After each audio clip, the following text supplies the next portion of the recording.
A chuva caía incessantemente sobre o telhado de ardósia do consultório do Dr. Sterling, criando uma sinfonia monótona e cinzenta que parecia contar os segundos restantes da minha vida com uma precisão cruel.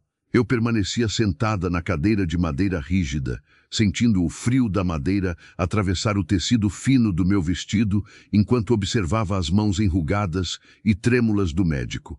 Ele limpava seus óculos redondos com um pedaço de flanela encardida, evitando o meu olhar a todo custo, como se a notícia que ele carregava nos lábios fosse um peso físico que ele temia transferir para os meus ombros frágeis. O cheiro de éter, de ervas secas e de livros mofados preenchia a pequena sala apertada, onde tantas vidas da vila de Oakhaven haviam começado com o choro de recém-nascidos e tantas outras haviam recebido sua sentença final em sussurros piedosos. O relógio de pêndulo na parede, uma antiguidade que pertencera ao pai do médico, marcava o tempo com um tic-tac pesado e arrastado, cada batida ecoando no meu peito como um lembrete de que o meu próprio ritmo interno estava falhando. Amelia, minha querida, ele disse finalmente, com a voz rouca de quem já deu notícias ruins vezes demais para se importar verdadeiramente, ou talvez de quem se importa tanto que a dor lhe rouba a firmeza da fala. O seu coração não é tão forte quanto pensávamos no início deste ano, e o sopro que detectei no inverno passado evoluiu para uma falência progressiva e irreversível das válvulas. Eu senti o mundo parar por um instante, e não houve explosão, não houve trovoadas lá fora, além daquelas que já caíam do céu cinzento, apenas o silêncio pesado e sufocante que se instalou entre nós. Eu olhei para as minhas próprias mãos, pálidas e delicadas, repousando sobre o meu colo, e me perguntei como algo que parecia tão intacto por fora poderia estar desmoronando tão silenciosamente por dentro.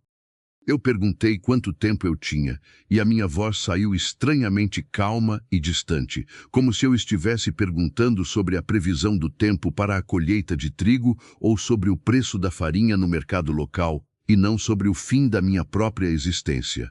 O médico suspirou profundamente, um som que pareceu vir do fundo de seus pulmões cansados, e colocou os óculos de volta no nariz adunco, olhando-me com uma piedade que me fez sentir um enjoo súbito e amargo. 6 meses, talvez menos se o inverno for rigoroso e você não se resguardar como deve, ele respondeu sem rodeios, mas com os olhos úmidos.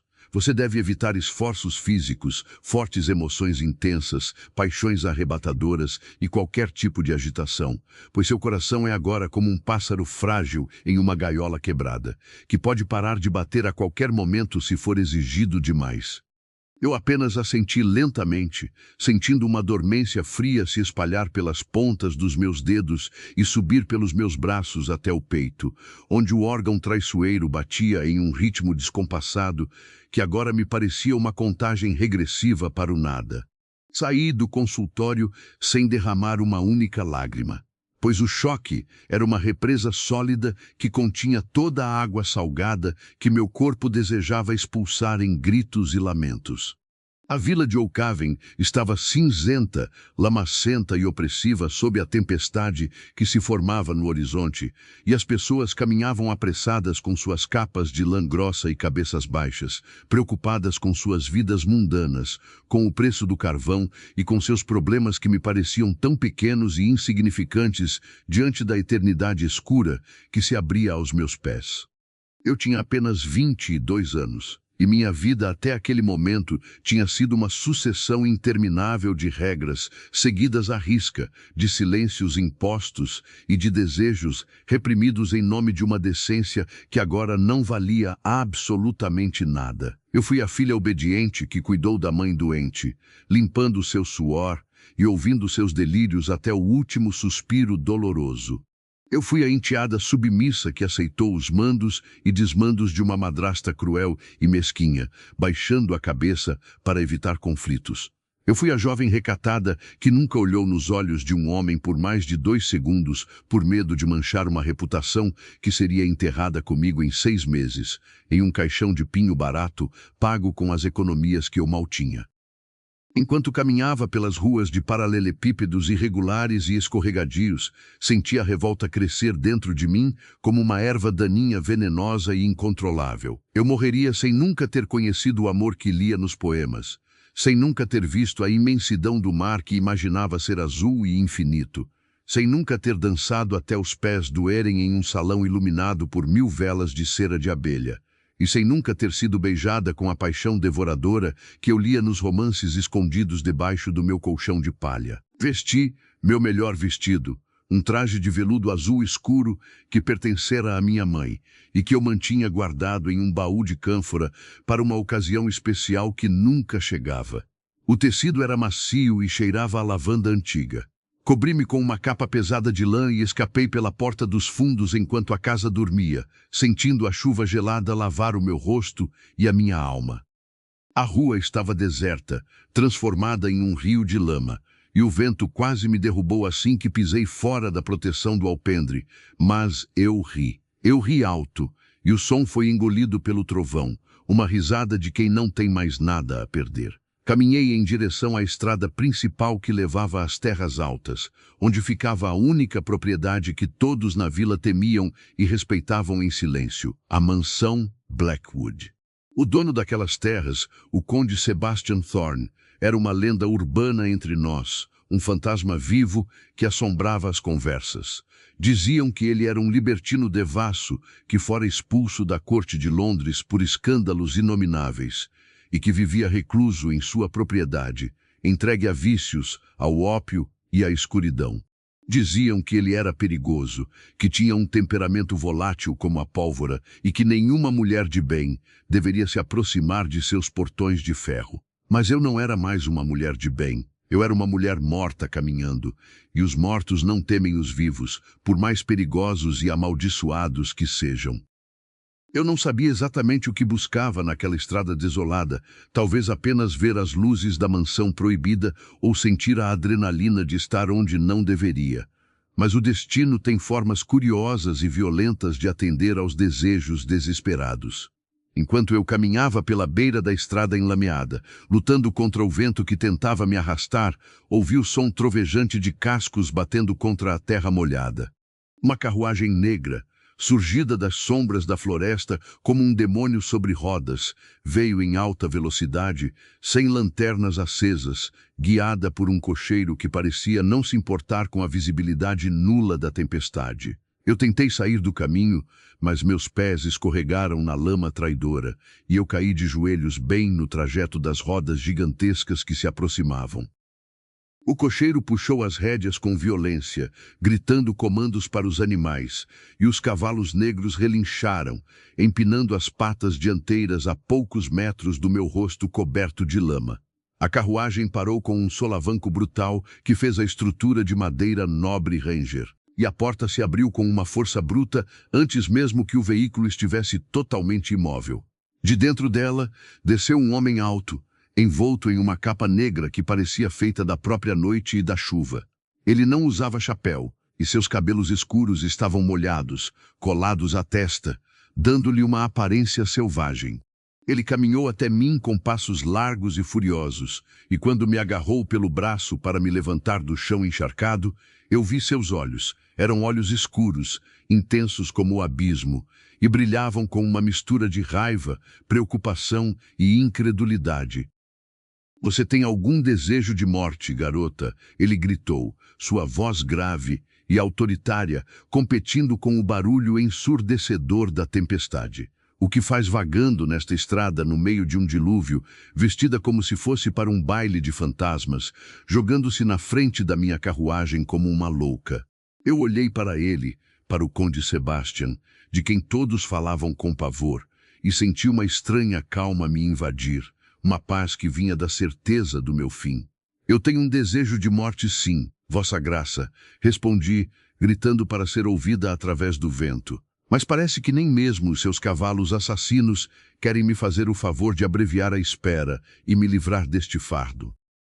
Ele parou, surpreso pela minha resposta insolente e pela falta de medo em meu olhar. A água escorria pelo seu rosto anguloso, acentuando uma cicatriz fina e branca que cortava sua sobrancelha esquerda, dando-lhe um ar ainda mais perigoso e atraente. Ele me segurou com mais firmeza, percebendo que eu tremia incontrolavelmente, não de medo dele, mas de frio e da fraqueza que começava a cobrar seu preço no meu corpo doente. Você sabe quem eu sou? Ele perguntou, estreitando os olhos e tentando ver meu rosto através da chuva e da lama. Eu assenti, limpando a sujeira do meu rosto com a mão livre, sentindo a aspereza da luva dele no meu braço. O conde Sebastian Thorne, o homem que a vila diz ser o próprio diabo encarnado. Então você deve ser muito tola ou muito corajosa para estar aqui, bloqueando o meu caminho.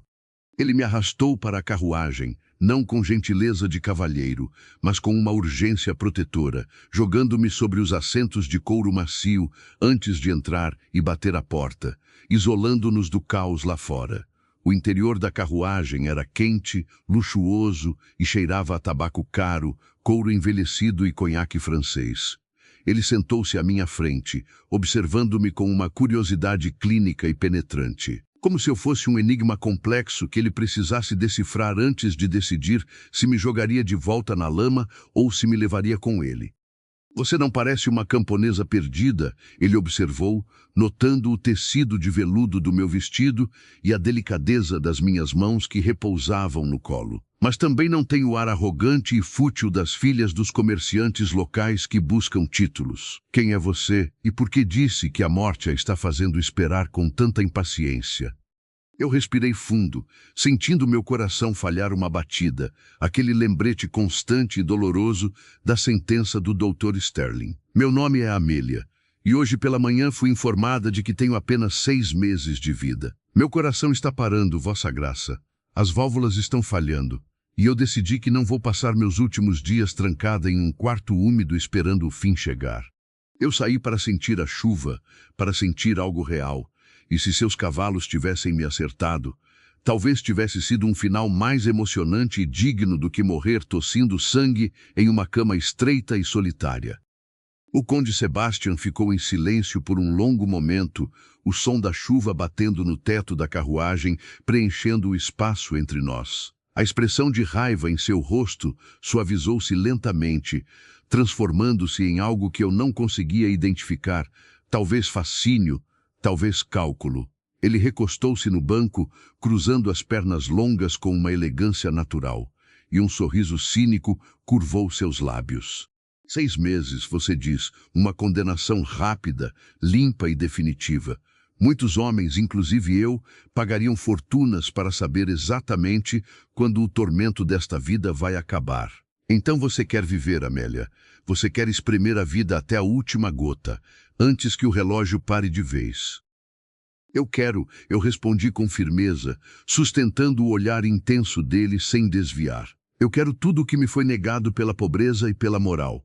Quero ver o mundo além desta vila medíocre, quero provar vinhos que custam mais que a casa do meu pai, quero usar sedas e rendas, e quero saber como é não ter medo do amanhã, porque o amanhã já não importa. Ele soltou uma risada baixa e seca, um som desprovido de alegria, mas cheio de entendimento. Ouça-me bem, pequena Amélia, o destino colocou você na frente da minha carruagem por uma razão que vai além do acaso estúpido. Eu estou em uma situação familiar que exige uma solução drástica, e você, com seu prazo de validade curto e sua vontade de viver perigosamente, pode ser exatamente a peça que eu preciso neste jogo. Ele se inclinou para a frente, e a proximidade dele fez o ar faltar nos meus pulmões, trazendo o calor do corpo dele para perto do meu frio. Eu preciso de uma esposa urgente. Não uma esposa real para me dar herdeiros, amor eterno e dores de cabeça por 40 anos, mas uma esposa de fachada para silenciar meus parentes abutres que querem me interditar e tomar minhas terras, alegando que minha vida libertina me tornou moralmente incapaz de gerir o patrimônio dos Thorne. Eles não podem tocar legalmente em um homem casado e estável. Se você aceitar casar-se comigo agora, eu lhe darei os 6 meses mais extraordinários e luxuosos que uma mulher poderia sonhar. Você terá luxo, terá viagens para o continente, terá festas escandalosas e terá a minha proteção absoluta contra qualquer um que ouse olhar torto para você. E em troca, quando o seu coração parar daqui a 6 meses, você me deixará viúvo, de luto respeitável e livre das cobranças da sociedade, com meu patrimônio intacto e salvo. A proposta era insana, imoral e perfeita. Era um pacto faustico feito dentro de uma carruagem em movimento, no meio de uma tempestade, com um homem que todos diziam ser o diabo. Ele estava me propondo vender os meus últimos dias em troca de uma fantasia de liberdade absoluta. Mas o que eu tinha a perder além de uma vida que já estava condenada? Minha honra já não me servia de nada no túmulo. Eu olhei para a mão estendida dele, uma mão grande, forte, enluvada de couro negro, que esperava meu aperto para selar o contrato. Se eu aceitar, eu serei a condessa de Blackwood, e ninguém poderá me dar ordens, nem mesmo o senhor. Perguntei, testando os limites daquele acordo absurdo com a audácia dos condenados. Ninguém lhe dará ordens, Amelia, ele garantiu, com os olhos brilhando com uma promessa sombria e divertida. Você será a rainha do meu castelo e a senhora da minha vida pelo tempo que lhe restar. Mas saiba que, uma vez que você entre no meu mundo, não há volta para a inocência. A sociedade vai rejeitá-la por se casar com um monstro libertino, mas você terá o mundo aos seus pés para pisar como quiser.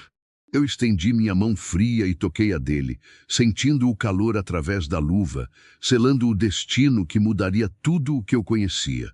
Aceito, eu disse, e naquele momento o trovão estalou novamente sobre nossas cabeças, como se o céu estivesse assinando embaixo daquele contrato de 6 meses. Com torres góticas que pareciam arranhar o céu e janelas altas e estreitas que lembravam olhos fechados, havia poucas luzes acesas, o que dava ao lugar um aspecto de abandono e mistério. Diziam na vila que Sebastian vivia ali com seus demônios e suas amantes, mas ao olhar para aquela fortaleza solitária, eu só conseguia ver a solidão de um homem que construíra muros altos demais ao redor de si mesmo para se proteger de algo que eu ainda desconhecia. A carruagem parou diante da escadaria principal e Sebastian desceu primeiro. Ele não esperou pelo cocheiro, abriu a porta do meu lado e estendeu a mão para mim novamente. Vamos, Amelia. Ele disse com aquela voz grave que parecia vibrar nos meus ossos. Sua nova vida começa agora, e não há espaço para hesitações em Blackwood. Eu segurei a mão dele e desci.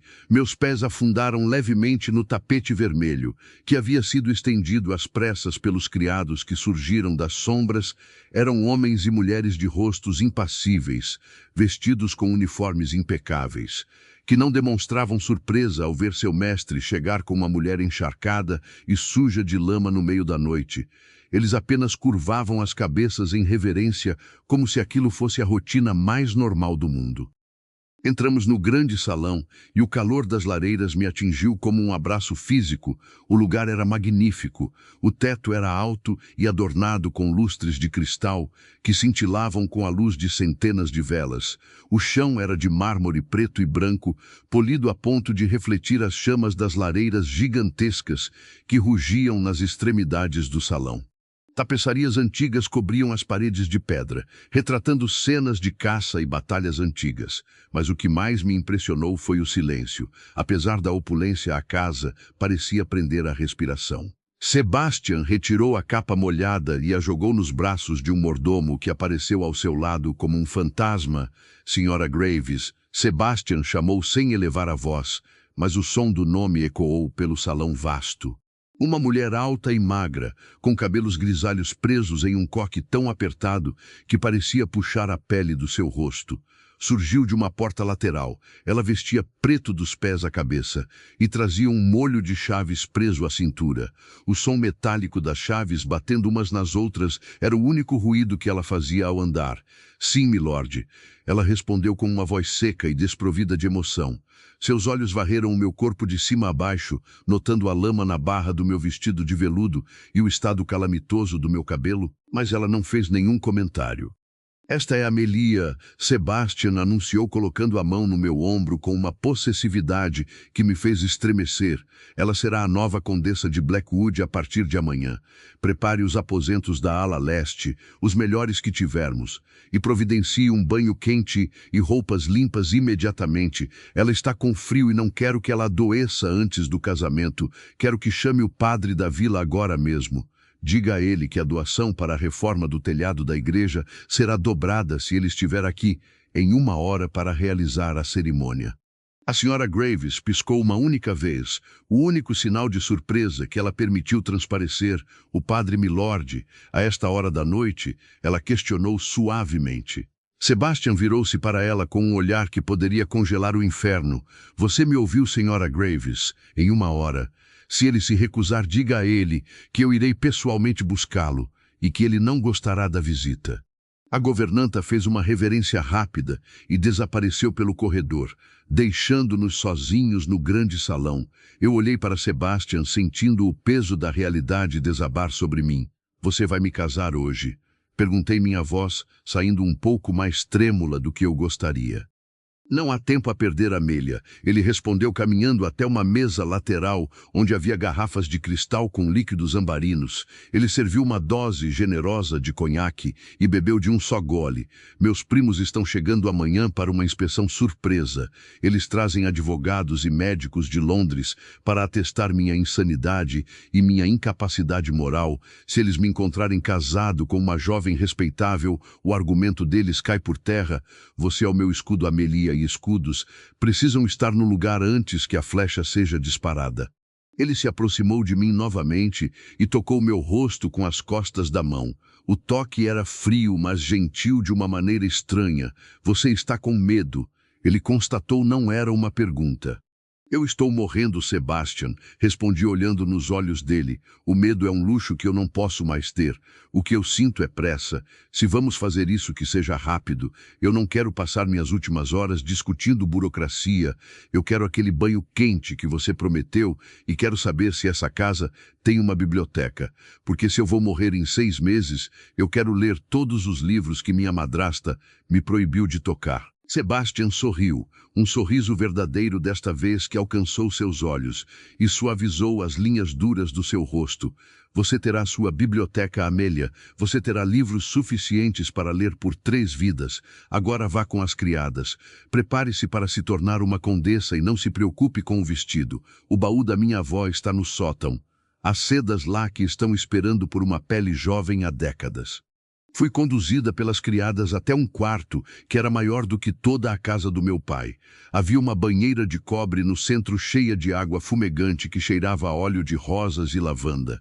As criadas me despiram com eficiência, retirando as camadas de roupas molhadas e sujas que representavam minha vida antiga. Quando entrei na água quente, senti como se estivesse renascendo. A lama se dissolveu, o frio saiu dos meus ossos e pela primeira vez em meses meu coração bateu em um ritmo quase normal, acalmado pelo calor e pelo luxo. Eu fechei os olhos e deixei a água cobrir minha cabeça, imaginando o que meu pai estaria fazendo naquele momento, provavelmente gritando pela casa, procurando pela filha ingrata que fugira. Ele nunca imaginaria onde eu estava. Ele nunca imaginaria que a filha recatada estava prestes a se casar com o Conde Diabo.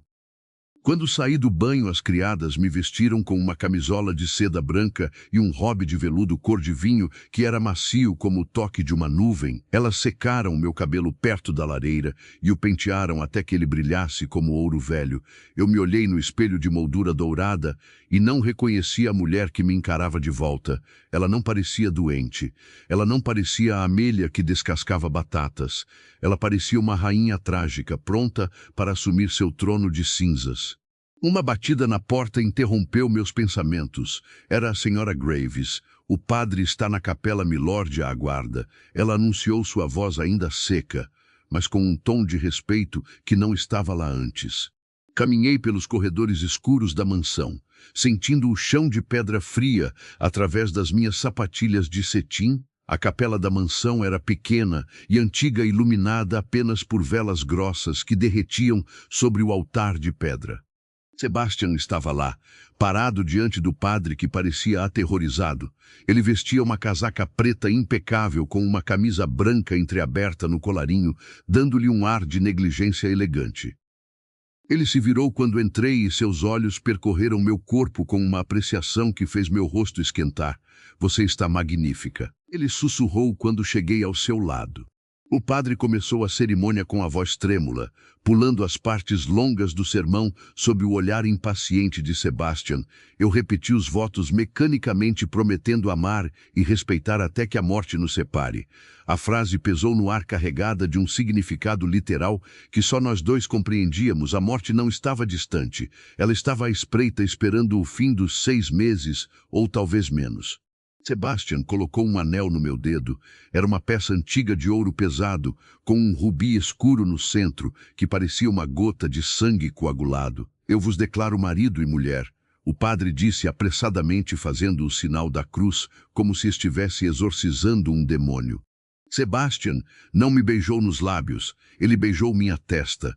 Um gesto casto que contrastava com a reputação dele. Bem-vinda à sua gaiola dourada, Amélia. Ele sussurrou no meu ouvido. Agora vamos beber para celebrar o início da nossa farsa e o fim da sua inocência. Saímos da capela de mãos dadas, e enquanto caminhávamos de volta para o salão principal, eu senti uma pontada no peito. Não era dor, era excitação. Eu estava casada com um estranho, presa em um castelo cheio de sombras com uma sentença de morte sobre minha cabeça, e pela primeira vez em toda a minha vida eu me sentia absolutamente e aterrorizantemente viva.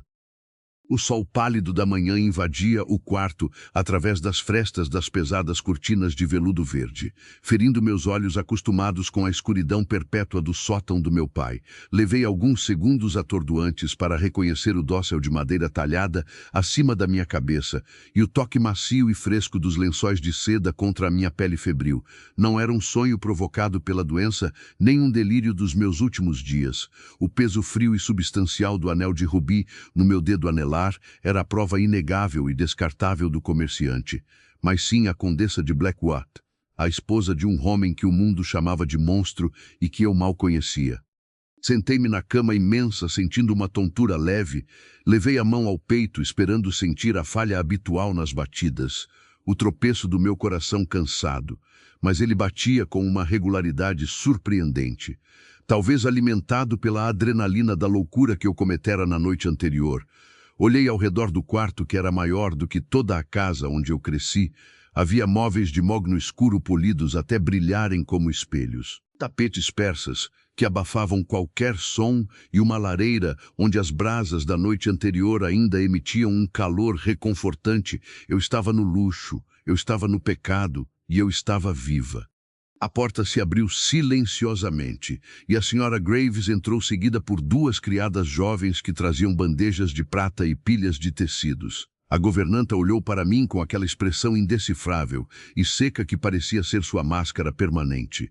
"Bom dia, milady." Ela disse e o título soou estranho e pesado nos meus ouvidos. Seu marido ordenou que não a acordássemos antes que fosse estritamente necessário, mas os convidados de Londres acabaram de cruzar os portões da propriedade e estarão na porta principal em menos de 20 minutos. O conde solicita sua presença no salão de entrada devidamente vestida e preparada para o papel que assumiu. Eu pulei da cama, ignorando a etiqueta que exigia que eu esperasse auxílio. A urgência na voz da governanta era clara. A guerra estava começando e eu era a arma secreta que precisava ser polida e carregada antes que o inimigo entrasse na fortaleza. As criadas avançaram rapidamente, lavaram meu rosto com água de rosas morna e prenderam meu cabelo em um coque complexo e elegante, deixando alguns fios soltos estrategicamente para dar um ar de romantismo. Elas abriram o baú que Sebastian mencionara e retiraram um vestido que me fez prender a respiração. Era um traje de manhã feito de seda azul escura. A cor do mar profundo durante uma tempestade, com detalhes em renda preta na gola alta e nos punhos. Era sóbrio o suficiente para uma senhora respeitável, mas o corte era moderno e acentuava a curva da minha cintura e a postura do meu pescoço. Quando as criadas apertaram o espartilho, senti a armadura se fechar em torno de mim. Eu não parecia frágil. O espelho refletia uma mulher que exalava poder e mistério. Uma mulher que pertencia àquele castelo gótico tanto quanto as gárgulas no telhado. A senhora Graves colocou um colar de pérolas no meu pescoço. O toque frio das joias me fez estremecer. Lembre-se, milady. Ela sussurrou perto do meu ouvido enquanto ajustava o fecho. A tia do conde, a senhora Augusta, é uma mulher que fareja medo como um cão de caça. Se ela perceber que suas mãos tremem ou que seus olhos desviam, ela vai devorá-la viva antes do chá ser servido. Mantenha o queixo erguido e lembre-se de que nesta casa a senhora é a lei. Eu a senti agradecida pelo conselho, engoli o medo junto com um gole rápido de chá forte que me ofereceram e desci as escadarias de mármore, sentindo o farfalhar da seda acompanhar meus passos como um exército pessoal. Sebastian estava no saguão de entrada. Ele estava impecável, barbeado, vestido com uma sobrecasaca cinza escuro que realçava a largura de seus ombros. A cicatriz em seu rosto parecia menos aterrorizante à luz do dia e mais como uma marca de distinção. Ele andava de um lado para o outro, verificando o alinhamento dos criados, mas parou abruptamente quando me viu no topo da escada. Seus olhos escuros fixaram-se em mim e por um momento o silêncio no salão foi absoluto. Ele não sorriu, mas houve uma aprovação intensa em seu olhar que fez meu sangue correr mais rápido. Você parece uma rainha pronta para ordenar uma execução. Ele comentou quando cheguei ao último degrau oferecendo-me o braço. Espero que sua língua seja tão afiada quanto sua aparência melia. Meus parentes não são apenas gananciosos, eles são cruéis e usarão qualquer fraqueza sua contra mim. Eu segurei o braço dele, sentindo a tensão nos músculos dele sob o tecido fino. Eu não tenho nada a perder, Sebastian. Respondi baixo, para que apenas ele ouvisse. Uma mulher com os dias contados não teme a crueldade dos vivos. Deixe que venham. O som de rodas esmagando o cascalho lá fora anunciou a chegada. As portas duplas foram abertas pelos lacaios e uma lufada de ar frio entrou trazendo consigo os visitantes indesejados. O primeiro a entrar foi um homem baixo e corpulento com um rosto avermelhado e suíças que pareciam escovas de arame. Era o primo Reginald. Atrás dele veio uma mulher alta e esquelética, vestida com um luto perpétuo e severo segurando uma luneta como se fosse uma arma, a tia Augusta. Eles entraram no salão com o ar de proprietários que vêm inspecionar uma ruína. Reginald já estava abrindo a boca para proferir algum insulto habitual quando seus olhos caíram sobre nós. Ele parou estupefato com a boca entreaberta. O discurso preparado sobre a decadência moral de Sebastian morreu em sua garganta ao ver o conde sóbrio, ereto e acompanhado por uma mulher de beleza inegável. Sebastian, tia Augusta, disse sua voz suando como vidro sendo triturado. Viemos preparados para encontrá-lo na sarjeta ou em algum antro de ópio, mas vejo que você se deu ao trabalho de se limpar para nos receber. E quem é essa criatura que você trouxe para dentro da casa dos seus ancestrais? Alguma atriz de teatro que você contratou para nos entreter? Eu senti o aperto de Sebastian no meu braço aumentar, mas antes que ele pudesse responder, eu dei um passo à frente, soltando-me suavemente dele, e fiz uma reverência perfeita, profunda o suficiente para mostrar respeito, mas altiva o suficiente para mostrar que eu não era inferior.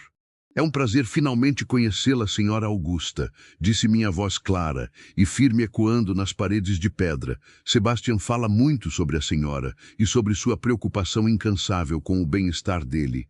Eu sou Amelia, a condessa de Blackwood, e esposa deste homem que a senhora tanto subestima. O silêncio que se seguiu foi sepulcral.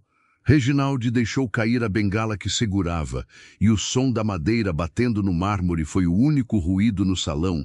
Esposa, ele engasgou o rosto, ficando de um tom arroxeado perigoso. Isso é impossível. Você não pode ter se casado sem a nossa aprovação, sem o consentimento do Conselho da Família. Nós temos documentos prontos para sua interdição, Sebastian. Isso é uma farsa, uma fraude grotesca. Sebastian sorriu, e foi o sorriso mais perigoso que eu já vira. Sinto desapontá-lo, primo, mas o casamento foi realizado ontem à noite na capela sagrada desta casa, oficiado pelo padre local e devidamente registrado nos livros da paróquia e da comarca. Amelia é minha esposa legítima diante de Deus e dos homens, e como tal ela é a senhora desta casa e de tudo o que ela contém. Seus advogados podem rasgar os papéis da interdição, pois um homem casado e responsável não precisa de tutores. Tia Augusta recuperou-se do choque inicial e avançou em minha direção com a luneta erguida, como se fosse me examinar em busca de defeitos de fabricação. Aproximou-se tanto que eu podia sentir o cheiro de naftalina e amargura que emanava dela. Condessa, ela zombou. De onde você veio, menina? De qual família nobre você descende? Eu conheço todas as linhagens da Inglaterra e nunca ouvi falar de uma Amélia com esse rosto nessas terras. Quanto ele pagou a você para participar desta charada? Eu não recuei nenhum milímetro, mantive meu olhar fixo nos olhos aguados dela. Venho de uma família antiga e discreta, senhora Augusta. Uma família que valoriza a honra acima da publicidade. Sebastian não me comprou, ele me conquistou. Algo que talvez seja difícil para a senhora compreender dado o seu temperamento. Mas o amor muitas vezes floresce nos lugares mais improváveis e nos momentos mais tempestuosos. Reginald bufou andando em círculos ao nosso redor como um abutre frustrado. Amor. Ele cuspiu a palavra. Sebastian é incapaz de amar qualquer coisa que não seja uma garrafa ou uma carta de baralho. Ele está usando você, garota, e quando ele se cansar, você será jogada fora como todas as outras. Eu olhei para Sebastian e vi a tensão em seu rosto, a vontade de expulsá-los à força, mas eu sabia que precisávamos vencer aquele jogo com elegância e não com violência. Meu marido tem um passado, eu admito, disse voltando-me para Reginald com um sorriso doce e venenoso. Mas o passado é exatamente isso, algo que ficou para trás. Desde que nos conhecemos, Sebastian tem sido um homem renovado, dedicado e sóbrio. Ele precisa de apoio e não de julgamentos hipócritas de parentes que parecem mais interessados na herança do que na saúde dele. Se os senhores vieram para celebrar nossa união, são bem-vindos para o chá. Se vieram para insultar o conde em sua própria casa, temo que terei que pedir que se retirem imediatamente. Tia Augusta olhou de mim para Sebastian e depois para os criados que observavam tudo com atenção. Ela percebeu que havia perdido a batalha do dia.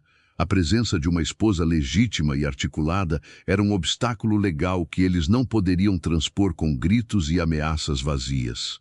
Muito bem. Ela disse ajeitando as luvas pretas com movimentos bruscos. Vamos ficar para o chá. Quero ver com meus próprios olhos quanto tempo essa reforma de caráter vai durar. E quero saber tudo sobre você, Amélia. Cada detalhe sórdido que você está tentando esconder atrás dessa seda cara. Sebastian fez um gesto para o mordomo. Sirva o chá na sala de estar azul, ordenou. E traga o melhor serviço de porcelana. Minha tia precisa de algo frágil para segurar, já que seus planos de roubar minha fortuna acabaram de se quebrar. Caminhamos para a sala de estar, e eu senti a mão de Sebastian roçar na minha cintura, um toque breve e quente que enviou uma onda de calor pelo meu corpo. Você foi magnífica. Ele sussurrou perto do meu ouvido enquanto entrávamos no cômodo luxuoso. Eu nunca vi Reginald tão vermelho sem estar engasgado com um pedaço de carne. Você mente com a naturalidade de uma diplomata, Amélia. Eu olhei para ele e por um segundo esqueci os parentes, esqueci a doença e esqueci o contrato. Eu não estava mentindo sobre tudo, Sebastian. Sussurrei de volta. Defendê-lo foi mais fácil do que eu imaginava. Talvez porque eu odeie prepotência mais do que odeio a morte. A semana que se seguiu à visita dos parentes abutres foi um borrão de dias cinzentos lá fora e de descobertas luminosas dentro das paredes de pedra da mansão Blackwood. Eu recuperei minhas forças lentamente alimentada por caldos fortificantes que a senhora Graves me trazia com uma pontualidade militar e pela ansiedade de explorar o reino que agora me pertencia pelo menos no papel. Sebastian cumpriu sua promessa de uma maneira que superou todas as minhas expectativas febris. Na manhã do terceiro dia, quando minhas pernas já não tremiam ao caminhar pelo quarto, ele apareceu na minha porta com uma chave de bronze antiga na mão e um brilho de desafio nos olhos. Ele me conduziu pelo corredor da ala oeste, onde o ar era mais frio e o silêncio mais profundo, até pararmos diante de uma porta dupla de carvalho maciço, entalhada com figuras de criaturas mitológicas. Quando ele girou a chave e empurrou a madeira pesada, eu senti o cheiro antes mesmo de ver o conteúdo. Era o perfume inebriante de papel envelhecido, couro curtido, tinta e poeira de séculos, o aroma do conhecimento adormecido que esperava para ser despertado. Eu entrei na biblioteca com a reverência de uma peregrina que finalmente alcança a Terra Santa. O espaço era colossal, com estantes que subiam até o teto abobadado e escadas caracol de ferro forjado que permitiam o acesso aos volumes mais altos. Haviam milhares de livros ali, lombadas de todas as cores e espessuras, mapas geográficos desenrolados sobre mesas de mogno e globos terrestres que mostravam impérios que já não existiam. Eu caminhei até a prateleira mais próxima e passei a ponta dos dedos pelas letras douradas de uma encadernação de couro vermelho, sentindo a textura rugosa sob minha pele. Sebastian encostou-se no batente da porta, observando minha reação com aquele meio sorriso enigmático que ele usava como escudo. Você disse que queria ler por 3 vidas, Amélia. Ele comentou suavemente. Aqui estão as vozes de 1000 homens e mulheres que também pensaram que viveriam para sempre através de suas palavras. Escolha o que quiser, pois eles são seus companheiros agora. Eu me virei para ele com os olhos marejados não de tristeza, mas de uma gratidão avassaladora. Meu pai achava que livros enchiam a cabeça de uma mulher com ideias perigosas e sonhos impossíveis. Eu confessei pegando um volume de poesia romântica. Ele dizia que uma esposa deveria saber contar moedas e costurar bainhas e não recitar versos sobre amores trágicos. Sebastian desencostou da porta e caminhou até mim, parando a uma distância respeitosa, mas próxima o suficiente para que eu sentisse o calor que emanava dele. Seu pai era um homem pequeno com uma mente pequena. Ele disse com desdém. Ele via você como uma ferramenta útil, eu vejo você como uma mente faminta. E não há nada mais perigoso ou fascinante do que uma mulher que devora conhecimento quando sabe que seu tempo é curto. Ele pegou o livro da minha mão e abriu em uma página aleatória, começando a ler em voz alta com uma entonação perfeita e grave que fez as palavras de Lord Byron ganharem uma vida que eu jamais imaginara. Passamos a tarde inteira ali enquanto a chuva açoitava as janelas altas da biblioteca. Eu sentei em uma poltrona de veludo gasta pelo tempo e Sebastian leu para mim, não como um lord lê para entreter uma dama entediada, mas como um homem que compartilha um segredo. Ele leu sobre viagens ao Oriente, sobre as ruínas de Roma e sobre as óperas de Viena. Através da voz dele, eu viajei para lugares que minhas pernas nunca pisariam e vi cores que meus olhos nunca captariam pessoalmente. Em um momento de pausa, ele me serviu um cálice de vinho do Porto. O líquido era doce e quente, descendo pela minha garganta, aquecendo meu sangue. Você não é o monstro que a vila descreve, eu disse subitamente emboldada pelo álcool e pela intimidade do momento. Eles dizem que você é cruel e devasso. Mas você leu poesia para uma moribunda por 4 horas sem reclamar. Sebastian fechou o livro com um estalo suave e seu rosto endureceu ligeiramente, como se eu tivesse tocado em uma ferida aberta. A crueldade é uma questão de perspectiva, Amélia. Ele respondeu servindo-se de mais vinho.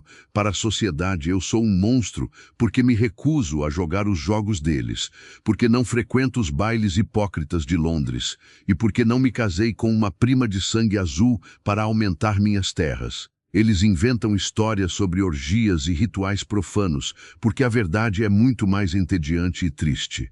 A verdade é que eu prefiro a companhia de livros e cavalos do que a de homens que sorriem pela frente e apunhalam pelas costas. Ele olhou para mim e viu uma sombra de dor antiga em seus olhos. E talvez eu seja um pouco monstro, sim, porque eu arrastei você para esta farsa egoísta apenas para salvar minha herança. Eu estou usando os seus últimos meses de vida para garantir o meu conforto futuro, e não há nada de nobre nisso. Eu me levantei e caminhei até ele colocando minha mão sobre a dele, que repousava sobre a mesa. Você não me arrastou, Sebastian. Eu me joguei na frente da sua carruagem, eu o lembrei com firmeza. Você me deu um propósito. Você me deu esta biblioteca e me deu a chance de humilhar a tia Augusta. Isso vale mais para mim do que qualquer bondade fingida. Se você é um monstro, então somos um par perfeito, pois eu sou uma mulher que abandonou a própria família sem olhar para trás. Ele virou a mão e entrelaçou seus dedos nos meus. O toque dele era firme e real, uma âncora no meio da tempestade que era a minha vida. Então vamos fazer um pacto dentro do pacto, ele sugeriu com a voz rouca. Sem mentiras entre nós dois nesta biblioteca, lá fora seremos o conde e a condessa perfeitos, mas aqui seremos apenas Sebastian e Amélia, dois náufragos tentando sobreviver à maré. A noite caiu trazendo consigo o frio habitual das terras altas, mas o jantar foi servido no jardim de inverno, uma estufa de vidro anexa à casa que era aquecida por tubulações de vapor subterrâneas. O lugar era um oásis tropical no meio do inverno inglês repleto de samambaias gigantes, orquídeas raras e palmeiras que tocavam o teto de vidro. Sebastian havia ordenado que montassem uma mesa pequena entre as folhagens iluminada apenas por lanternas de papel que lançavam uma luz âmbar suave sobre as plantas. Foi a refeição mais estranha e maravilhosa da minha vida. Comemos fazão assado com molho de frutas vermelhas e bebemos champanhe que borbulhava no meu nariz, fazendo-me rir de coisas bobas. Sebastian contou histórias de sua juventude, de quando fugira para a Itália e vivera como um artista pobre antes de herdar o título e o peso dos Blackwood. Eu ri tanto que em um momento senti uma pontada aguda no peito, uma agulhada de dor que me fez largar o garfo e levar a mão ao coração. O riso morreu na minha garganta e o ar faltou. Sebastian percebeu imediatamente. Ele largou o guardanapo e estava ao meu lado em um instante segurando meus ombros com força. Amelia, ele chamou com urgência. Respire devagar, olhe para mim. A dor era um lembrete cruel de que a magia da biblioteca e do jardim de inverno era apenas um empréstimo. Eu fechei os olhos tentando forçar meu coração rebelde a obedecer, a bater no ritmo certo. Passou. Eu menti quando a dor diminuiu para um latejar surdo. Foi apenas uma pontada. Eu comi demais e bebi demais para quem estava acostumada com mingau. Ele não acreditou em mim, eu vi nos olhos dele. Mas ele aceitou a mentira porque a verdade estragaria a noite. Ele me pegou nos braços novamente, ignorando meus protestos fracos de que eu podia andar. Você é teimosa demais para o seu próprio bem, ele resmungou carregando-me para fora da estufa em direção aos meus aposentos. Amanhã não haverá livros e não haverá vinho, você vai descansar na cama até que eu diga o contrário.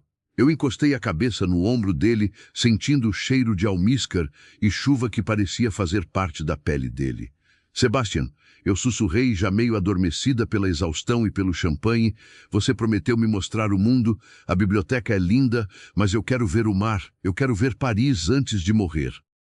Ele parou no meio do corredor mal iluminado e eu senti a tensão percorrer o corpo dele.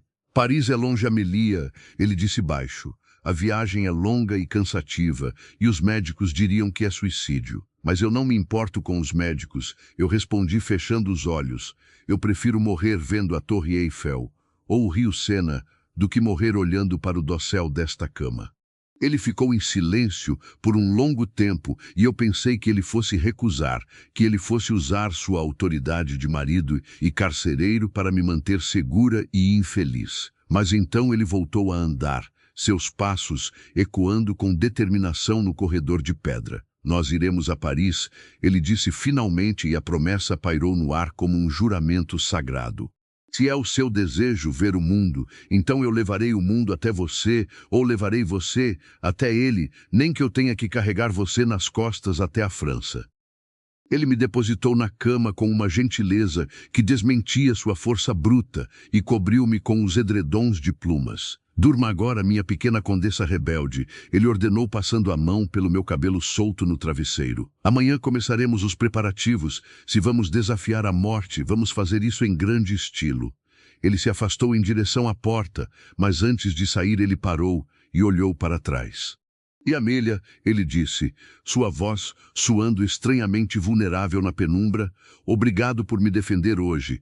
Ninguém nunca fez isso por mim sem esperar ouro em troca. Eu sorri já mergulhando nos sonhos induzidos pela exaustão. Boa noite, Sebastian, eu murmurei, e pela primeira vez o nome dele não soou como o nome de um estranho ou de um monstro, soou como o nome do único homem que realmente me via. Adormeci sonhando com luzes de cidades distantes e com o som de ondas quebrando em uma praia que eu nunca vira.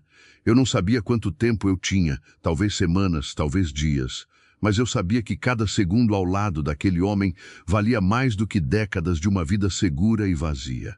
A viagem para Paris seria o nosso grande ato final, ou o começo de um milagre que nem mesmo o Dr. Sterling poderia prever.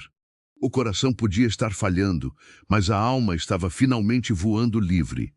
A partida para Paris aconteceu 2 dias depois, sob um céu que prometia neve, mas que parecia se segurar apenas para nos deixar passar. Sebastian organizou tudo com uma eficiência militar que me deixava atordoada. Malas de couro fino foram carregadas na carruagem, contendo vestidos de seda e casacos de pele, que ele mandara vir de Londres com urgência. Roupas dignas de uma condessa que estava prestes a conquistar a França. A viagem até o porto de Dover foi longa e cansativa, mas o conforto da carruagem e os braços de Sebastian, que serviam de travesseiro quando o cansaço vencia minha teimosia, tornaram o trajeto suportável. Eu olhava pela janela vendo a paisagem da Inglaterra rural passar como um borrão verde e marrom, despedindo-me silenciosamente de uma vida que eu nunca vivera plenamente. Quando finalmente senti o cheiro de sal e vi a imensidão cinzenta do Canal da Mancha, meu coração deu um salto que não foi de dor, mas de pura euforia. Eu estava vendo o mar, aquela massa de água indomável que eu só conhecia pelas pinturas desbotadas dos livros da biblioteca. O navio a vapor que nos levaria ao continente era uma besta de ferro e madeira, cuspindo fumaça negra contra o céu branco. Sebastian tentou me convencer a ficar na cabine privada, protegida do vento cortante, mas eu recusei. Eu queria sentir o spray da água no rosto, queria sentir o balanço do convés sob meus pés. Ficamos na amurada, ele atrás de mim, envolvendo-me com sua capa pesada para bloquear o frio, seus braços formando uma barreira segura contra o mundo. Você está tremendo, Amélia, ele sussurrou perto do meu ouvido, mas eu sabia que ele sorria. Não é de frio, Sebastian, respondi gritando para ser ouvida sobre o barulho das ondas. É de vida. Eu nunca me senti tão pequena e tão infinita ao mesmo tempo. Ele apertou o abraço e ficamos ali em silêncio, observando os penhascos brancos de Dover desaparecerem na neblina, deixando para trás os parentes gananciosos, os médicos pessimistas e as regras sufocantes da sociedade britânica. A travessia foi agitada e vi muitos passageiros enjoarem e correrem para o interior do navio, mas eu permaneci firme, como se o meu corpo, sabendo que tinha pouco tempo, se recusasse a desperdiçar minutos com mal-estar. Chegamos a Calais ao anoitecer e tomamos o trem para Paris. A capital francesa nos recebeu não com a luz do sol, mas com o brilho de milhares de lampiões a gás que transformavam as ruas molhadas em rios de ouro líquido. Paris era barulhenta, suja, magnífica e vibrante, o oposto absoluto do silêncio sepulcral de Oakhaven. Ficamos em um hotel na Rue de Rivoli, um palácio de mármore e veludo vermelho onde os criados falavam em sussurros e o champanhe era servido como se fosse água. Quando entramos na suíte, eu caminhei até a varanda e abri as portas duplas. O ar frio da noite parisiense invadiu o quarto, trazendo o som de carruagens, risadas distantes e música de acordeão. Sebastian parou ao meu lado, tirando as luvas com movimentos lentos. Você conseguiu a Melia? Ele disse suavemente. Você cruzou o mar e chegou à cidade das luzes. O que você quer fazer primeiro? Eu me virei para ele, sentindo a exaustão da viagem finalmente cobrar seu preço. Meus joelhos fraquejaram e eu tive que me apoiar no parapeito de pedra. Eu quero ver tudo, Sebastian. Eu disse com a voz fraca. Quero ir à ópera, quero ver as pinturas no Louvre, quero comer croissants em um café na calçada. Mas agora eu só quero que você não me deixe cair. Ele me pegou nos braços antes que eu terminasse a frase, carregando-me para dentro do quarto como se eu fosse feita de vidro soprado. Ele me deitou na cama imensa com dócil de seda dourada e começou a desabotoar minhas botas de viagem, seus dedos ágeis e gentis trabalhando nos cordões de couro. Você vai ver tudo isso, ele prometeu sem levantar os olhos da tarefa. Amanhã Paris será sua. Mas hoje você precisa dormir, seu coração precisa descansar para aguentar tanta beleza. Eu olhei para ele, para o homem que a todos aterrorizava, ajoelhado aos meus pés, tirando meus sapatos com uma devoção que não cabia em nenhum contrato de casamento falso. Sebastian, chamei suavemente, e ele levantou o olhar, seus olhos escuros fixos nos meus. Obrigada por me dar o mar. Eu disse sentindo as lágrimas quentes escorrerem pelo meu rosto. Obrigada por não me deixar morrer na escuridão. Ele se levantou, inclinou-se sobre mim e beijou minha testa, um beijo demorado e quente que selou uma promessa muda entre nós. Durma agora, minha pequena condessa, ele sussurrou. O mar foi apenas o começo. E enquanto eu adormecia ao som da cidade que nunca dorme, eu sabia que aquele homem perigoso tinha se tornado, contra todas as probabilidades, a minha única esperança de salvação. Paris amanheceu com uma luz dourada que parecia filtrar-se através de uma taça de champanhe. Eu acordei sentindo o cheiro de pão fresco e café torrado que subia da rua misturado ao perfume das flores que adornavam a sacada do nosso quarto.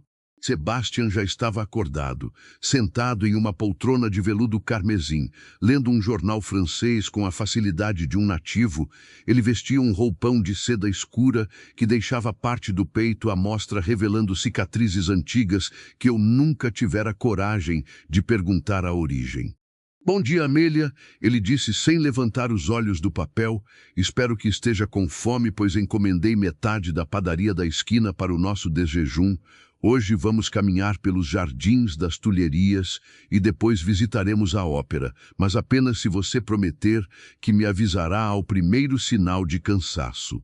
Eu me levantei sentindo uma energia renovada. Talvez fosse o ar de Paris, ou talvez fosse a simples presença dele, que parecia injetar vida nas minhas veias cansadas.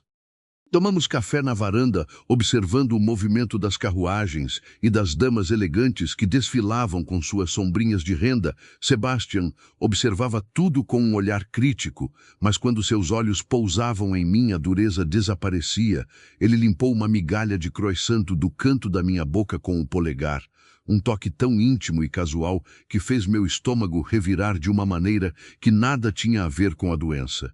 Você está corada, ele observou com um meio sorriso. O ar da França lhe faz bem, ou será que é a minha companhia que a deixa assim? Eu tomei um gole de café quente para esconder meu embaraço. É a manteiga francesa, Sebastian. Respondi desviando o olhar. Ela é muito mais rica do que a que temos na Inglaterra. Ele riu baixo, aquele som grave que eu aprendera a adorar, e se levantou estendendo a mão para mim. Então vamos gastar essa energia. Paris nos espera.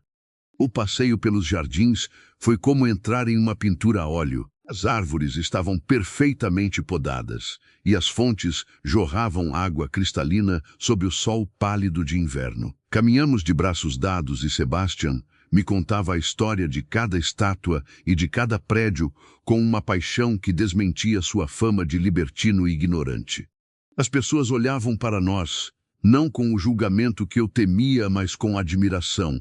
Viam um casal elegante, um homem alto e protetor e uma mulher que olhava para tudo com os olhos arregalados de maravilha. Em um momento paramos perto de um lago onde crianças brincavam com barcos de madeira. Eu me apoiei na grade de ferro, sentindo uma falta de ar súbita.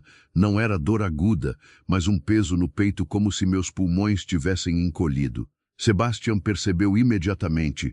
Ele passou o braço pela minha cintura, sustentando meu peso, antes mesmo que eu pedisse ajuda. Vamos sentar, ele ordenou guiando-me para um banco de pedra próximo. Você caminhou demais, eu fui negligente. Eu neguei com a cabeça, tentando recuperar o fôlego. Não foi você, Sebastian. É o meu coração estúpido que não sabe apreciar a beleza sem falhar. Eu quero ver a ópera. Por favor, não me leve de volta para o hotel agora.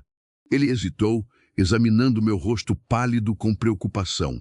Mas a teimosia nos meus olhos deve ter vencido. Muito bem, ele concordou relutante. Mas iremos de carruagem até a porta, e eu carregarei você pelas escadarias se for preciso. Não vou deixar você morrer nos degraus da cultura francesa só por orgulho. A Ópera Garnier era um palácio de ouro e veludo, um templo dedicado à música e ao excesso. Subimos a grande escadaria de mármore e Sebastian cumpriu sua promessa, mantendo seu braço firme ao redor da minha cintura, quase me carregando degrau por degrau. Quando entramos no nosso camarote privado, a visão do palco e do lustre gigantesco de cristal me tirou o fôlego novamente. A orquestra começou a afinar os instrumentos e o som caótico e belo preencheu o espaço. Sebastian sentou-se atrás de mim, tão perto que eu podia sentir a respiração dele no meu pescoço. Ele não olhava para o palco, ele olhava para mim, observando minha reação à música.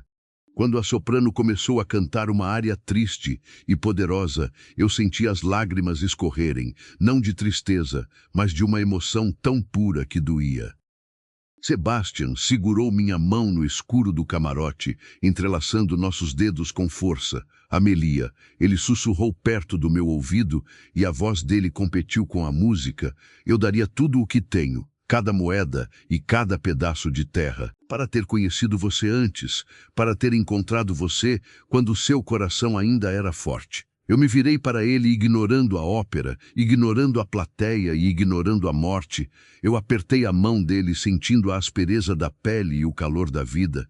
Você me encontrou agora, Sebastian. Respondi com urgência. E agora é tudo o que temos. Não desperdice o nosso agora lamentando o ontem. Ele olhou para os meus lábios e, por um momento interminável, eu pensei que ele me beijaria ali mesmo diante de toda a elite parisiense. Mas ele apenas levou minha mão aos lábios e beijou a palma com uma reverência que me fez sentir sagrada.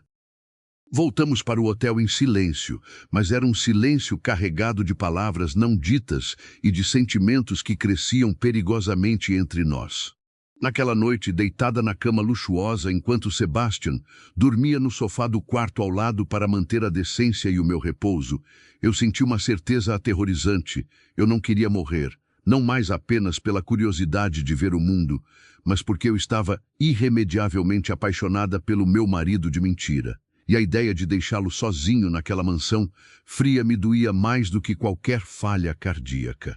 O diagnóstico de 6 meses parecia agora uma sentença cruel demais para ser aceita, e eu adormeci rezando para que o tempo parasse ou para que o Dr. Sterling fosse o pior médico da Inglaterra. A lua cheia pairava sobre o rio Sena, refletindo sua luz prateada nas águas escuras que cortavam Paris ao meio. Nós caminhávamos pela margem de pedras antigas, sentindo o vento frio da noite brincar com a barra do meu vestido de seda e despentear os cabelos de Sebastian. Ele segurava minha mão com uma firmeza que desmentia a descontração do passeio, seus olhos atentos a cada respiração minha, como se eu fosse feita de vidro prestes a se estilhaçar no calçamento. A cidade-luz parecia ter sido feita para nós dois naquela noite. Os casais namoravam nos bancos sob os lampiões a gás, e a música de um violino solitário ecoava debaixo de uma ponte próxima, criando uma trilha sonora melancólica e perfeita para o nosso adeus prolongado. Sebastian parou de repente perto de um vendedor de flores noturno e comprou um buquê de violetas. O cheiro doce e terroso das flores me envolveu quando ele as colocou nas minhas mãos. Violetas para a minha Violeta. Ele disse com um sorriso triste nos lábios. Elas são pequenas e parecem frágeis, mas sobrevivem ao inverno mais rigoroso e florescem quando ninguém espera. Eu olhei para ele e senti meu coração apertar, não de dor física desta vez, mas de um amor tão grande que parecia não caber no meu peito doente. Eu quero dançar, Sebastian, pedi subitamente sentindo a música do violino chamar meu corpo. Eu nunca dancei uma valsa de verdade, nunca tive um baile de debutante e nunca girei nos braços de um homem até ficar tonta. Ele hesitou olhando para o chão irregular de pedras e depois para o meu rosto pálido iluminado pela lua. Amelia, ele começou com a voz carregada de aviso. O médico disse que esforços físicos são proibidos. Seu coração não pode aguentar o ritmo de uma valsa. Eu coloquei a mão sobre os lábios dele, calando os protestos da razão. O médico disse que eu tenho 6 meses, e eu já gastei dias preciosos com medo. Eu prefiro morrer nos seus braços, dançando sob as estrelas de Paris, do que viver mais um dia deitada naquela cama de hotel, esperando o fim. Ele suspirou derrotado pela minha teimosia e pela própria vontade de me dar o mundo. Ele largou minha mão e fez uma reverência formal ali mesmo na margem do rio, como se estivéssemos no salão mais nobre da Europa. Conde-me a honra desta dança, Milady. Ele pediu estendendo a mão novamente. Eu aceitei e ele me puxou para perto. Seu braço forte envolveu minha cintura e sua mão segurou a minha com delicadeza. Começamos a girar devagar, seguindo o ritmo do violino distante. No início eu estava rígida com medo de tropeçar ou de sentir a dor voltar. Mas Sebastian me guiava com uma maestria absoluta. Seus passos eram seguros e ele me sustentava de tal forma que eu me sentia flutuar. Giramos cada vez mais rápido e o mundo ao redor se transformou em um borrão de luzes e sombras. Eu ri alto jogando a cabeça para trás e sentindo o ar frio entrar nos meus pulmões. Eu estava dançando, eu estava viva e eu estava nos braços do homem que amava. Por um momento a doença desapareceu, o medo sumiu e só existia a música e o calor do corpo dele contra o meu. Mas a magia cobrou seu preço. De repente o ar faltou de verdade, e uma tontura avassaladora me atingiu. Minhas pernas cederam, e a escuridão pontilhada de estrelas começou a invadir minha visão periférica. Sebastian percebeu o peso do meu corpo aumentar e parou o giro abruptamente, segurando-me antes que eu atingisse o chão. Amelia, ele gritou, e a voz dele parecia vir de muito longe. Eu tentei responder, mas minha língua estava pesada e meu peito ardia como se estivesse em chamas. A última coisa que vi antes de apagar foi o rosto dele contorcido de pavor e as violetas espalhadas no chão de pedra, esmagadas pelos nossos passos de dança. Acordei em um quarto desconhecido. O teto era alto e pintado com querubins rechonchudos. O cheiro de éter e lavanda era forte. Tentei me mover, mas meu corpo parecia feito de chumbo. Virei a cabeça lentamente e vi Sebastian sentado ao lado da cama. Ele ainda usava as roupas da noite anterior, mas a gravata estava desfeita e ele tinha a aparência de um homem que vira o inferno de perto. Ao lado dele estava um homem idoso com uma barba branca pontuda e óculos de aros dourados que me examinava com uma expressão de profunda perplexidade. Sebastian, chamei e minha voz saiu como um sussurro arranhado. Ele segurou minha mão imediatamente, beijando meus dedos frios. Estou aqui, Amélia. Você desmaiou no cais. Eu trouxe você para o consultório do Dr. Lefebvre. Ele é o melhor cardiologista de Paris e cuida da própria família real. O médico francês ajustou os óculos e olhou para mim e depois para Sebastian. Monsieur le Comte, ele disse com um sotaque carregado e grave, o senhor me disse que sua esposa foi diagnosticada com uma falência valvular grave e progressiva na Inglaterra, que ela tem sopros audíveis e que seu coração está dilatado e fraco. Sebastian assentiu com impaciência. Sim, doutor, o médico da vila foi categórico. Ele disse que ela tinha 6 meses no máximo, e isso foi há 2 semanas. Ela teve crises de falta de ar e dores no peito. O doutor Lefebvre franziu a testa. e pegou seu estetoscópio novamente, colocando o disco frio sobre o meu peito nu. Ele ouviu por um longo tempo, movendo o instrumento para vários pontos, pedindo que eu respirasse fundo e depois prendesse o ar. "Ceste curioso", ele murmurou para si mesmo, muito curioso. Ele se afastou e começou a limpar o instrumento com um lenço de seda. "Monsieur le Comte, Madame la Comtesse." Eu examinei este coração com a atenção de quem já ouviu milhares de peitos doentes. Eu esperava encontrar um ritmo caótico, válvulas que vazam como torneiras velhas e um músculo cansado e inchado. Sebastian levantou-se a tensão irradiando de cada músculo. "E o que o senhor encontrou? Diga-me logo se é o fim. Eu preciso saber se devo levá-la de volta para a Inglaterra para morrer em casa." O médico olhou para nós com uma expressão que misturava dúvida e uma pitada de indignação profissional. "Eu não encontrei nada disso. O coração da sua esposa bate um pouco rápido, sim, talvez por ansiedade ou por anemia. Mas as válvulas fecham perfeitamente. O ritmo é forte e regular e não há nenhum sinal de dilatação ou falência." O silêncio na sala foi ensurdecedor. Eu olhei para Sebastian e ele olhou para mim, a esperança e a descrença lutando em seus olhos escuros. "O que o senhor está dizendo?" perguntei, sentindo as lágrimas voltarem. "O Dr. Sterling disse que eu ia morrer." Eu senti a dor. Eu senti a falta de ar. O Dr. Lefebvre cruzou os braços. "A dor no peito pode ser causada por muitas coisas, madame. Indigestão, costelas apertadas por espartilhos cruéis, ansiedade profunda ou até mesmo problemas pulmonares leves. A falta de ar pode ser pânico ou anemia, mas eu lhe garanto com a minha reputação de 30 anos que este coração que bate no seu peito não é o coração de uma moribunda. É o coração de uma jovem mulher que talvez precise comer mais carne vermelha e usar roupas mais soltas, mas que certamente não vai parar de bater nos próximos 6 meses a menos que seja atingido por uma bala ou por um raio." Sebastian soltou uma risada, que soou mais como um soluço. Ele passou a mão pelo rosto como se estivesse acordando de um pesadelo. "Você tem certeza, doutor?" perguntou com a voz trêmula. "Absoluta certeza." O médico sorriu pela primeira vez. "Eu apostaria minha licença nisso. Leve-a para comer um bom bife, compre-lhe vestidos sem barbatanas de aço e deixe-a viver." O diagnóstico inglês estava errado, tragicamente e estupidamente errado. Eu fechei os olhos e o alívio me atingiu como uma onda física. Eu não ia morrer. Eu tinha mais do que 6 meses. Eu tinha uma vida inteira. Mas então a realidade fria se instalou. Se eu não ia morrer, o nosso contrato de casamento não tinha prazo de validade.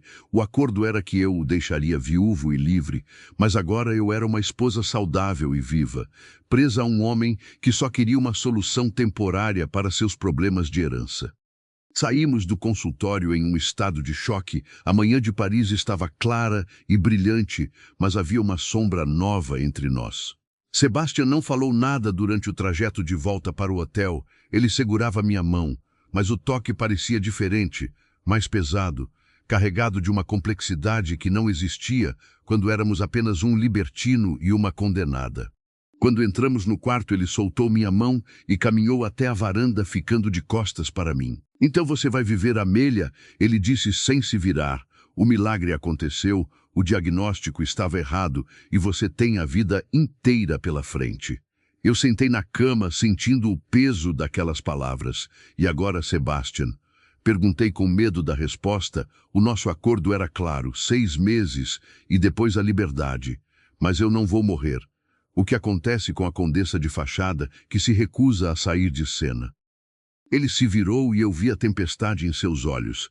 "Não sei, Amelia", ele respondeu com honestidade brutal. "Eu me preparei para o luto. Eu me preparei para ser o viúvo triste. Eu não me preparei para ter uma esposa real pelo resto dos meus dias. Eu sou um homem que vive na escuridão e você acaba de ganhar a luz do sol. Eu não sei se tenho o direito de prender você a mim agora que a morte não é mais a carcereira." Eu levantei e caminhei até ele, parando a um passo de distância. "E se eu não quiser ser libertada, Sebastian?" perguntei, desafiando todas as regras do nosso jogo. "E se a gaiola dourada for o único lugar onde eu quero estar?" Ele olhou para mim e a tensão entre nós estalou como eletricidade, mas antes que ele pudesse responder, uma batida urgente na porta interrompeu o momento que definiria o nosso futuro. Um mensageiro do hotel entregou um telegrama vindo da Inglaterra. Sebastian abriu o papel e sua expressão endureceu. "É da Sra. Graves", ele disse com a voz fria. "Meus primos descobriram sobre a viagem. Eles estão alegando que eu sequestrei uma mulher doente para matá-la no exterior e ficar com o dote. Eles chamaram a polícia e estão tentando anular o casamento à força. Temos que voltar para Waukegan agora. Ela apenas mudou de campo de batalha." A viagem de volta para a Inglaterra foi marcada por um silêncio pesado e sufocante que contrastava dolorosamente com a leveza dos nossos dias em Paris. A carruagem balançava no ritmo monótono da estrada, mas dentro dela o clima era de uma tempestade prestes a desabar. Sebastian mantinha o olhar fixo na paisagem cinzenta que passava pela janela. Sua mandíbula estava tensa e suas mãos fechadas em punhos sobre os joelhos denunciavam a batalha interna que ele travava. Eu tentava ler seus pensamentos, mas ele havia erguido aquelas muralhas invisíveis novamente, isolando-se em sua torre de culpa e responsabilidade. Eu não estava mais morrendo. Essa era a verdade que mudava tudo. O contrato de 6 meses perdera a validade e agora estávamos presos em um casamento que fora construído sobre a areia movediça de um diagnóstico errado. Eu queria gritar para ele que eu ficaria, que a vida longa só fazia sentido se fosse ao lado dele, mas o medo da rejeição, o medo de que ele só me quisesse por pena ou conveniência, travava minha língua. Chegamos a Waukegan sob uma chuva fina e persistente. A vila parecia ainda mais lúgubre do que quando partimos.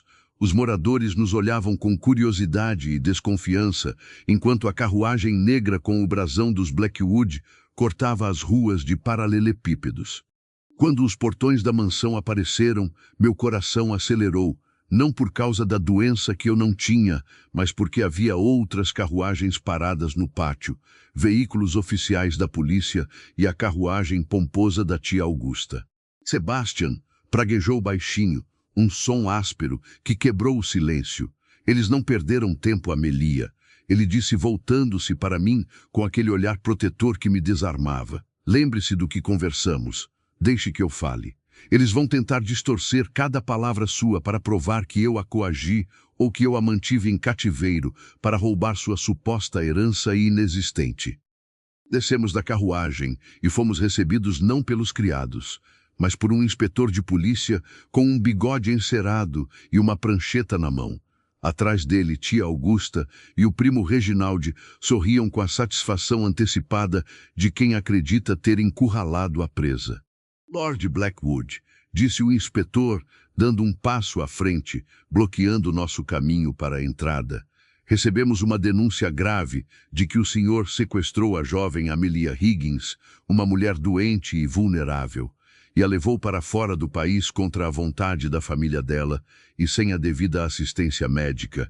Seus parentes alegam que o senhor planejava apressar a morte dela para se beneficiar de apólices ou dotes obscuros." Sebastian soltou uma risada fria e cortante. "Sequestro, inspetor?" Ele perguntou com escárnio. "Minha esposa viajou comigo para buscar uma segunda opinião médica em Paris, algo que qualquer marido devoto faria. E quanto à família dela, o pai dela vendeu a filha por indiferença anos atrás. Não finjam que se importam agora." Tia Augusta avançou, o rosto contorcido de falsa preocupação. "Onde está o corpo, Sebastian?" Ela gritou, ignorando a minha presença ao lado dele. "Sabemos que ela estava moribunda. O Dr. Sterling confirmou que ela tinha meses de vida. Você a arrastou para uma viagem exaustiva para matá-la longe de nós e esconder as evidências da sua negligência criminosa." Eu dei um passo à frente, saindo da sombra de Sebastian. A chuva molhava meu rosto, mas eu não sentia frio, eu sentia o fogo da indignação. "Estou bem aqui, senhora Augusta", disse com a voz firme e clara que aprendera a usar nos salões de Paris. "E estou mais viva do que a senhora jamais estará com todo o seu veneno." O silêncio caiu sobre o pátio como uma bigorna. Reginald arregalou os olhos e o inspetor pareceu confuso, olhando de mim para a tia histérica. Eu retirei do bolso do meu casaco o laudo médico do Dr. Lefebvre, aquele papel dobrado que valia mais do que ouro, e o entreguei ao inspetor. Este é o atestado do cardiologista mais respeitado da França. Continuei mantendo a postura ereta de uma condessa. Ele afirma categoricamente que meu coração é saudável e que o diagnóstico anterior foi um erro grosseiro. Meu marido não me sequestrou para a morte, ele me levou para a vida, ele me deu o tratamento e a esperança que esta família e esta vila me negaram. O inspetor leu o documento, suas sobrancelhas subindo a cada linha, enquanto Sebastian permanecia ao meu lado, uma estátua de desprezo e poder. Isso muda tudo, senhora Augusta, disse o policial devolvendo o papel. Se a condessa está viva, saudável, e afirma que viajou por livre e espontânea vontade, não há crime aqui, apenas um mal-entendido familiar lamentável. Reginald, vendo sua vitória escorrer pelos dedos, tentou uma última cartada desesperada. Isso é falsificação, gritou ele. Sebastian comprou esse médico francês. Ela está doente, olhem para ela, é pálida e magra. Ela vai cair morta a qualquer momento e ele vai rir sobre o túmulo dela com o dinheiro do dote. Sebastian avançou um passo e a ameaça física que emanava dele fez o primo recuar, tropeçando nos próprios pés. Cuidado, Reginald, avisou Sebastian com a voz baixa e letal. Você está insultando minha esposa e minha honra na minha própria casa. Se não sair desta propriedade em 1 minuto, eu soltarei os cães de caça e eles não serão tão educados quanto eu. O inspetor, percebendo que estava no meio de uma disputa de herança e não de um crime real, fez um sinal para seus homens recuarem.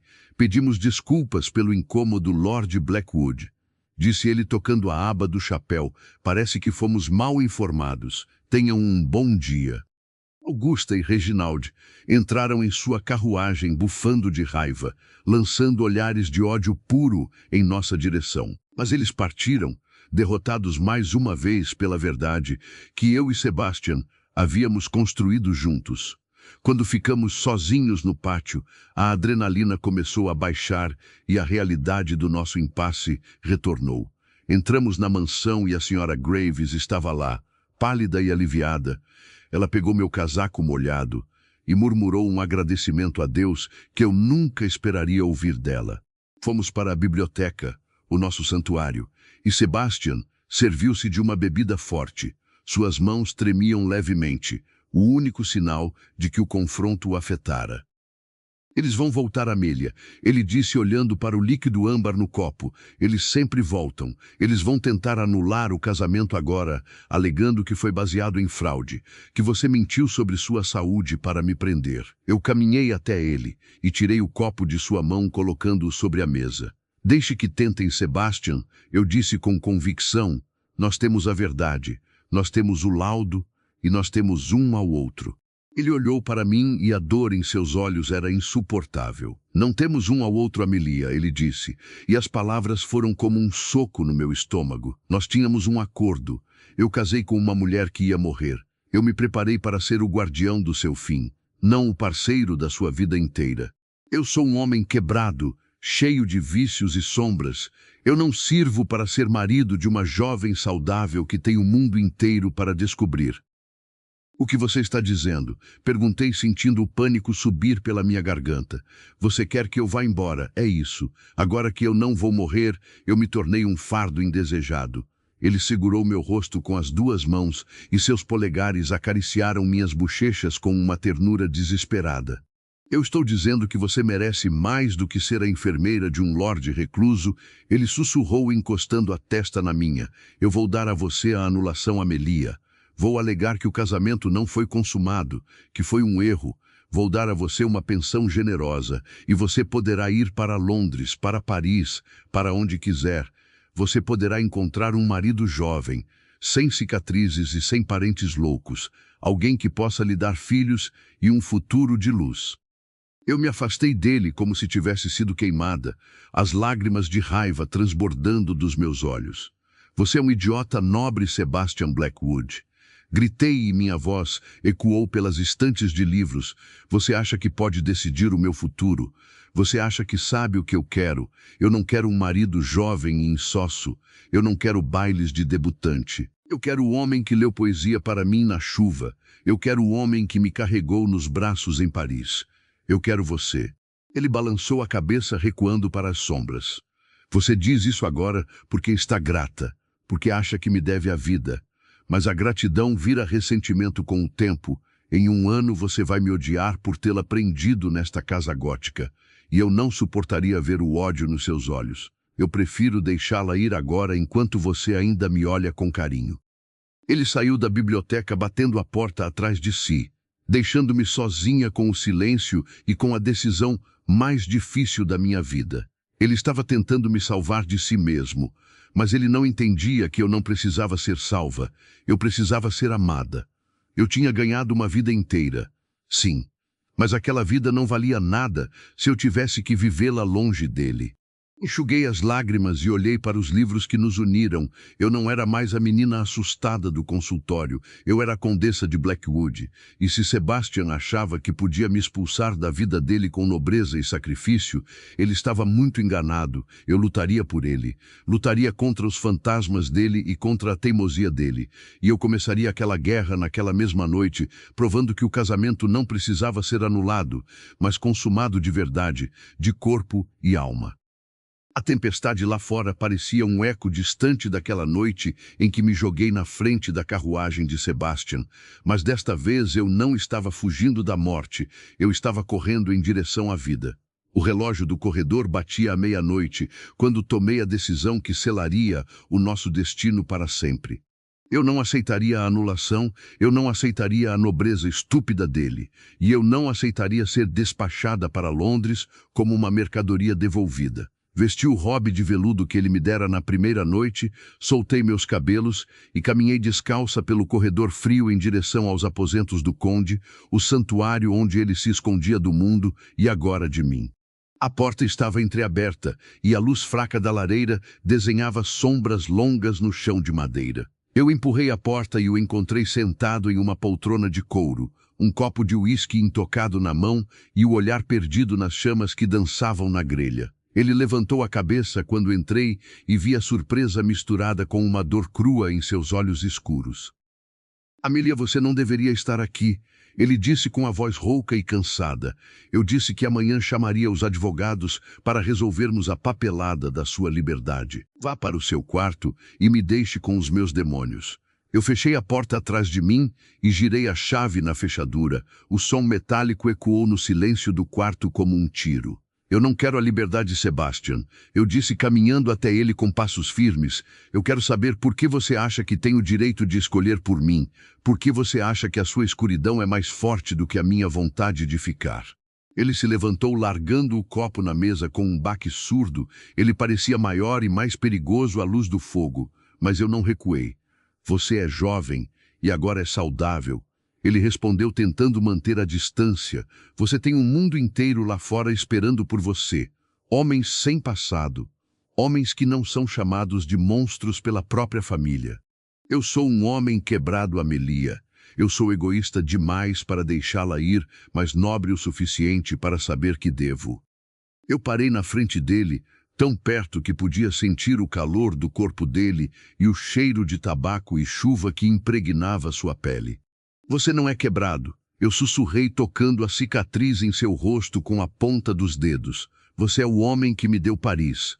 O homem que me carregou quando eu não podia andar e o homem que me olhou como se eu fosse a coisa mais preciosa do mundo quando eu achava que era apenas um cadáver ambulante. Se você me mandar embora, eu vou morrer de verdade, Sebastian, não do coração, mas de tristeza, porque o meu coração bate por você agora, e ele só sabe bater no ritmo do seu. Ele fechou os olhos e soltou um gemido baixo, como se estivesse perdendo a última batalha de sua vida. Você não sabe o que está pedindo? Ele murmurou segurando meu pulso. Se você ficar nesta cama comigo hoje, não haverá anulação, não haverá volta. Você será a condessa de Blackwood para sempre e terá que lidar com os meus silêncios, com os meus pesadelos e com o peso do meu nome. Eu me soltei do aperto dele e enlacei meus braços ao redor do pescoço dele, puxando-o para baixo até que nossos rostos estivessem alinhados. Eu não quero volta, eu disse roçando meus lábios nos dele.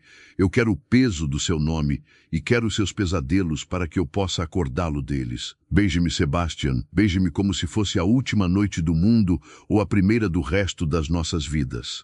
A resistência dele se quebrou como uma barragem rompida. Ele me beijou com uma fome desesperada, uma mistura de paixão e devoção que me fez esquecer onde terminava eu e onde começava ele. Ele me levantou nos braços e me levou para a cama. E naquela noite a tempestade lá fora não foi nada comparada à tempestade que criamos juntos. Não houve medo, não houve doença e não houve contratos. Houve apenas a celebração de dois corpos e duas almas que haviam encontrado a cura um no outro. O casamento foi consumado não por dever, mas por um amor avassalador que desafiava todas as lógicas e todos os diagnósticos médicos. Acordei na manhã seguinte com o sol de inverno iluminando o quarto e com o braço pesado de Sebastian sobre a minha cintura. Ele ainda dormia, o rosto relaxado e jovem, sem as linhas de preocupação que costumavam marcá-lo. Fiquei observando-o por um longo tempo, sentindo uma paz profunda e absoluta. Eu sabia que tia Augusta e primo Reginald tentariam voltar, eu sabia que a sociedade falaria, mas nada disso importava. Eu tinha minha vida de volta e tinha o homem que a tornara digna de ser vivida. Quando ele abriu os olhos e sorriu para mim, um sorriso preguiçoso e satisfeito, eu soube que a guerra estava ganha. Bom dia, minha esposa, ele sussurrou beijando meu ombro. Parece que os advogados terão que ser dispensados. Eu ri e o som foi claro e forte. Sim, Sebastian, respondi aninhando-me nele. Acho que teremos que encontrar outro uso para eles. Talvez para processar quem ousar dizer que o conde de Blackwood não é o homem mais feliz da Inglaterra. Os anos que se seguiram foram a prova viva de que o destino tem um senso de humor peculiar e maravilhoso. O meu coração, aquele que o médico da vila condenara a parar em 6 meses, bateu forte e ritmado por décadas. Ele bateu quando reformamos a mansão enchendo-a de luz e flores. Ele bateu quando viajei com Sebastian para a Itália, para a Grécia e de volta para a nossa amada Paris. E ele bateu mais forte do que nunca quando segurei nosso primeiro filho nos braços, um menino de olhos escuros e curiosos que herdou a força do pai e a teimosia da mãe. Tia Augusta e Reginald tentaram por anos contestar a nossa união e a nossa sanidade, mas a felicidade visível e a prosperidade de Blackwood eram defesas impenetráveis. Com o tempo eles se tornaram apenas notas de rodapé amargas em nossa história, parentes distantes que não eram bem-vindos no calor do nosso lar. Sebastian cumpriu cada uma das promessas que me fez naquela carruagem e muitas outras que ele inventou ao longo do caminho. Ele nunca mais se escondeu nas sombras, porque eu estava lá para segurar a mão dele na luz. E eu, a menina recatada que achava que morreria sem nunca ter vivido, tornei-me a lenda da região. A condessa que enganou a morte e domou o monstro. Em uma noite de outono, muitos anos depois, estávamos sentados na biblioteca, eu lendo para ele enquanto o fogo crepitava na lareira e nossos netos corriam pelo tapete. Sebastian olhou para mim, seus cabelos agora grisalhos, mas seus olhos ainda intensos, como na primeira vez. Você se lembra do médico da vila? Ele perguntou com um sorriso nostálgico.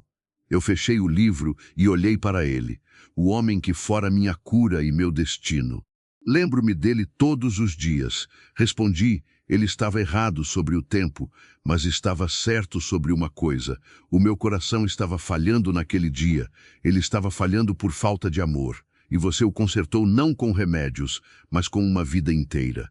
Ele se levantou e caminhou até mim, beijando minha testa com a mesma reverência daquela noite na Ópera de Paris. E eu continuarei consertando Amélia, ele prometeu, até o último dia, seja ele amanhã ou daqui a 100 anos. E assim, a história da moribunda e do libertino se encerrou não com um funeral, mas com uma vida longa, plena e extraordinária, provando que às vezes o diagnóstico errado é a única coisa certa que pode acontecer para nos empurrar em direção ao nosso verdadeiro caminho. O amor, afinal, era o único remédio que a ciência nunca conseguiria explicar e o único milagre que valia a pena esperar. E assim, as cortinas se fecham sobre a mansão Blackwood, mas o eco deste amor que desafiou o tempo e a morte permanece conosco. Se a jornada de Amélia e a redenção do Conde Sebastian tocaram o seu coração, gostaríamos imensamente de saber que nota você daria para esta história. Deixe sua opinião nos comentários, pois ela é valiosa para continuarmos trazendo os romances que você ama. E se você deseja continuar viajando conosco por eras de honra, mistério e paixão, faça parte da nossa corte. Inscreva-se agora no canal Dramas de Antigamente. Estamos em busca da nossa grande meta de 1000 inscritos e a sua presença é fundamental para tornar este canal um verdadeiro refúgio para as memórias do passado.